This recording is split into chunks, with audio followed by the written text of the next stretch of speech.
یہ نہیں ہے کہ پرہیزگار ہی آئیں گے.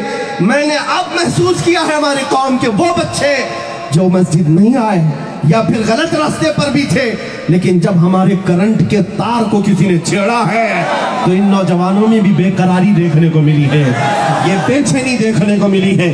کیوں؟ اس لیے کہ یہ ہمارا بچہ حالات سے اور نفس کی وجہ سے بہک تو گیا ہے، لیکن ابھی میرے آقا کے قدموں کو چھوڑا نہیں ہے.